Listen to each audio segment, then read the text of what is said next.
Welcome to our YouTube channel. Ako nga po pala si Junil Mendez. Video ko ngayon ang pag-alaga ng aking mga manok panabong. Tara mga kasabong, samahan niyo ako. Let's go! Guys, nandito na po pala ako sa aking mga alagang manok panabong. I-share ko lang yung ginagawa ko sa aking mga panabong na manok pag umaga. Kada umaga. Ito nga pala boss yung aking mga palahi ng stag 4 months. Kada umaga, ang ginagawa ko sa kanila para malinis sila. Stress ko ang kanilang katawan at balahibo. Ini-sprayan ko sila ng wash out. Ang lahi nito boss, ano to yung ang lahi? Ang sweater. Ang tatay nito, nakadalawang beses na nanalo. Sprayan natin sila. Kada umaga.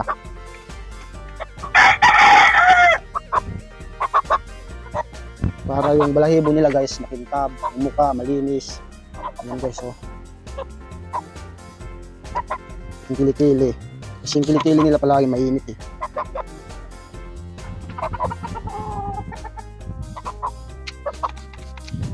Para yung balahibo nila palagi makintab.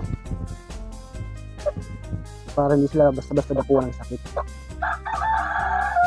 At yung put guys, yung paa, para malinis. Sunod naman pag magpaligo ako ng manok, pakita ko kung paano ko sila paliguan, kung anong ginagawa ko, kung anong ginagamit kong pampaligo. Kahit ispirang, pero wag yung masyadong binabasa kasi baka mamaya pag kada umaga ispirang ko sila, baka maisipunin pag palaging basa. Ganyan lang yung sakto lang. So, 4 months pa lang ito mga guys. Ito rin mga guys yung kapatid. Ang una natin in-sprayhan. 4 months din to. Matatangkad, maganda mga katawan. Ito, maagang naglaban. Wala nang inayawan ko. Pero hindi ko lang binibito, baka maya kumalas. Madala. Kailangan, in-sprayhan lang natin. Kailangan natin ng huwag masyadong basa. Sakto lang. Para malamigan lang sila. Kasi mainit ang panahon ngayon eh.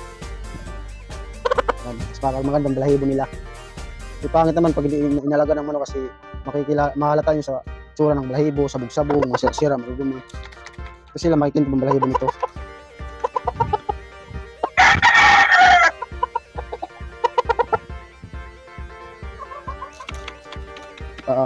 Para malinis.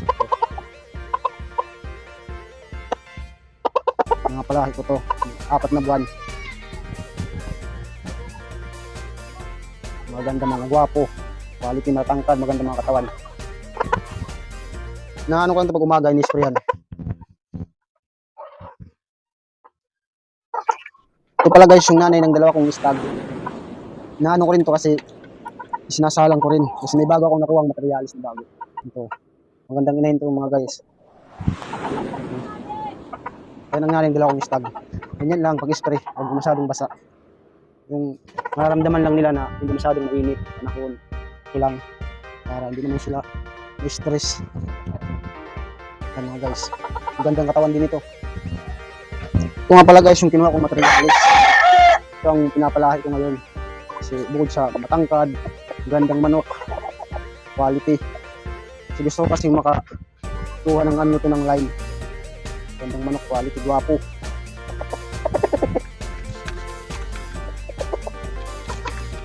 Binubuyugin. Ini-sprayan ko rin ito. Kasi ano ko rin ito. Ini-sprayan ko rin ito pag umaga. Guys. Para makintab din ang ano niya. Quality yan mga guys. Binili ko to para may bago akong materialis. Guys, so, pag na-sprayan guys, so, magandang ano niya. Makintab. Lalo na pag natutuyo mga guys. Quality yung sa balahibo, makintab. Mga guys, so, quality. Mahabang buntot, mahabang paa. Ice season.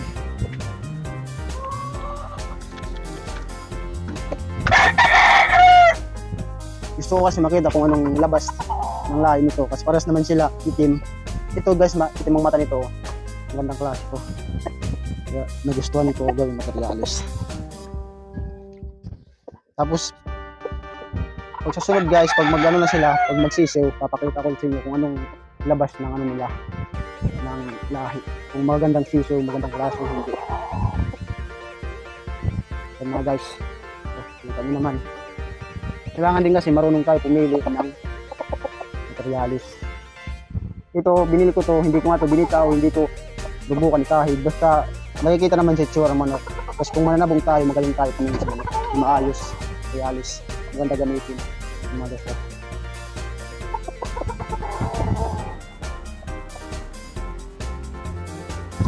Ito rin mga guys, alisay. Ang lahi naman ito is ano, sabi sa akin ng may-ari, ano ko din to kinuhang materialis sana, gagawin ko siya materialis. Ang lahi nito Golden Boy. Kaya nagustuhan ko yung ano niya, lahi niya. Kailangan din siya. Pero makintabang nito bahibo kasi alagat sa stress, ano. Kaya may bagong ano yan, bagong punos. Gusto natin mga guys. Kaya mga guys, pag may kumukuha sa akin, may tumitingin ng mga manok, gandang-ganda sila kasi mga mailinis din yung mga manok ko, mga alaga ko. Magaling din naman pumalok ang mga alaga ko mga guys. Hindi lang sa itsura maganda, pero magaling din ito pumalok, mahusay. Kaya marami din kumukuha sa akin, pinupuntahan ako nila mismo dito pag may kursunada sa manok ko. Kasi pag nagbibinta rin naman ako mga guys ng mga palahi ko mga ano, yung hindi rin kamahalan, hindi rin ka murahan, sakto lang. Kasi mahal din naman yung patukay at yung mga gamot. Ako hindi na ako nagbabakuna ng mga sisiw pag nagpalayak, basta sa akin lang, hindi lang sila magkasakit, hindi lang sila magkabulutong kasi ano kami tabing sapa.